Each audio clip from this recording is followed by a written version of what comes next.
And we're back. Got a late start to the day today. Was waiting for a front wheel bearing to come in from Amazon for my dually. It didn't get here till 1 o'clock, so we got over to the farm late, then putting that wheel bearing on, and I didn't get in here started on this till about 3:45. It's about 4:20 now.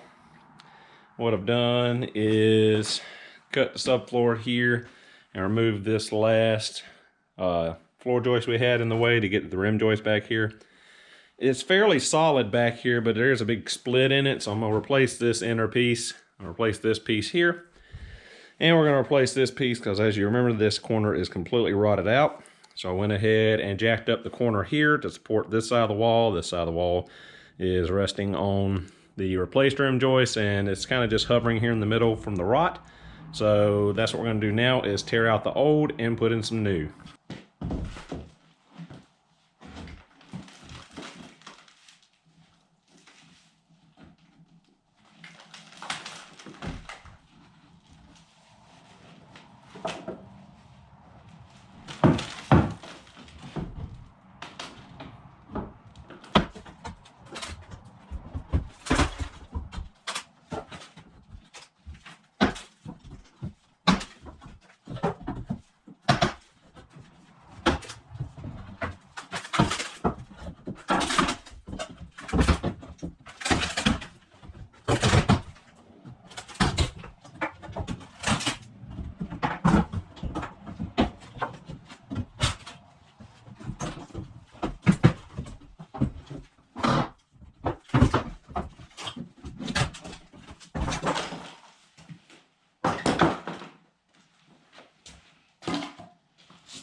And that's when your house is held up by sheer will and magic.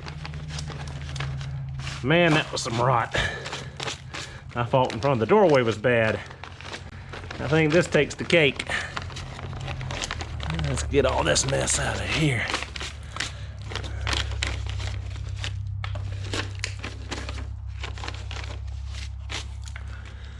Oh, that's not great. It looks like a large portion of the original house wrap broke off in this section. I'm assuming the degradation of that house wrap is what caused the rot that was observed in that rim joist. But I believe I can go back with some 6mm plastic in on top of this between it and the wall. It should be good to go.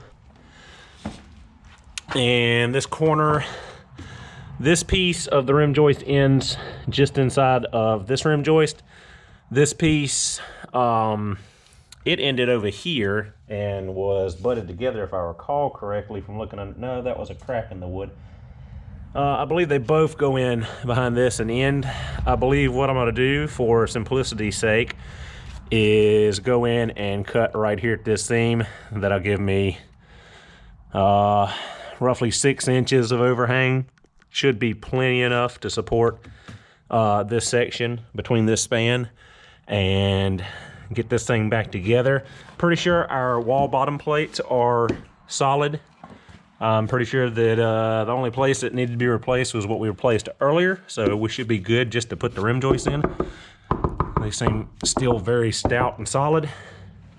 Hit them with the back of the hammer claw, did not indent, did not break apart, so like I said, I'm pretty sure we're good there.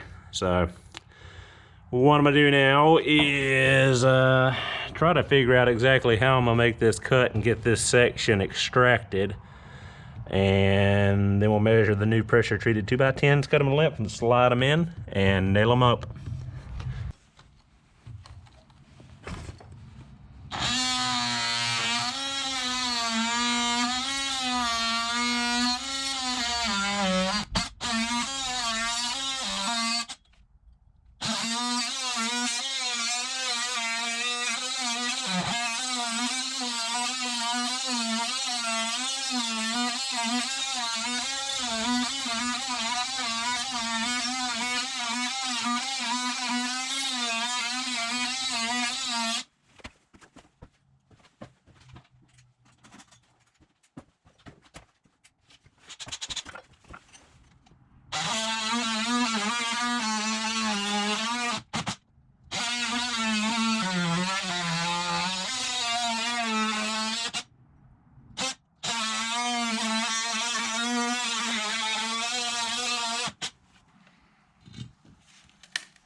Hey, looky there.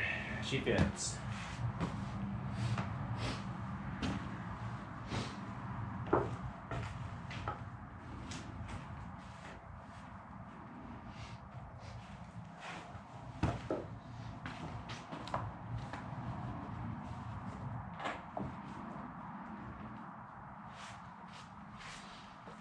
All right, now for the outer, and we can let the house down and start nailing this stuff up.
All right, let's see if it fits.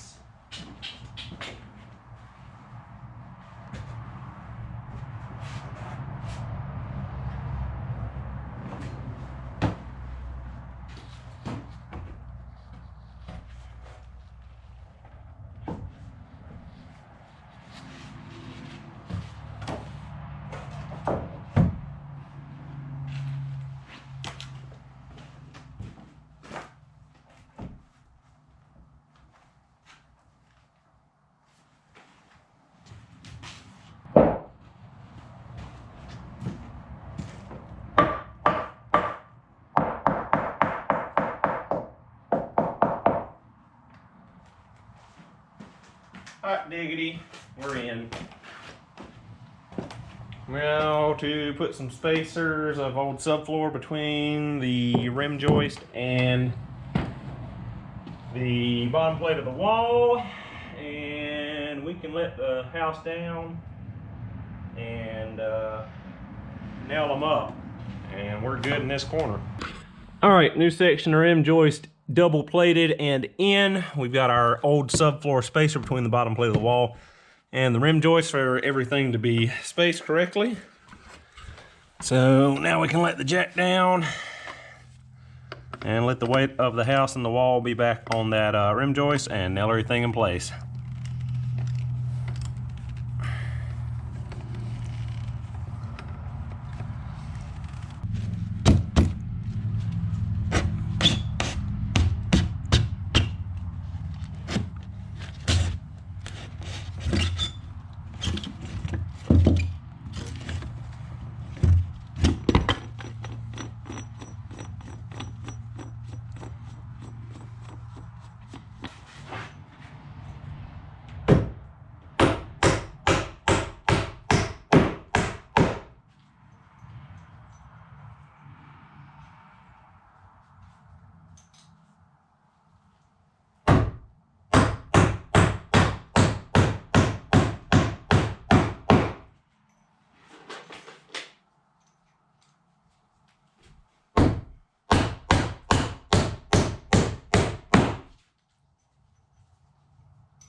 Need to cut a new section of bottom plate. I don't know if I have any more of that pressure treated 2x4 left. I think I used it. Nope, here it is. Hopefully it's just long enough.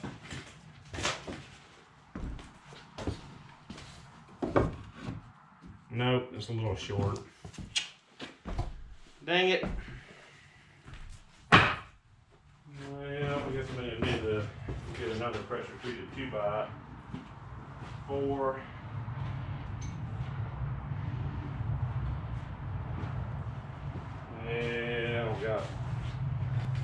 I don't got one.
Well, I think that'll be it for today's episode. Got quite a bit done in the short amount of time I was in here. It's almost, let's see, it's 25 to 7.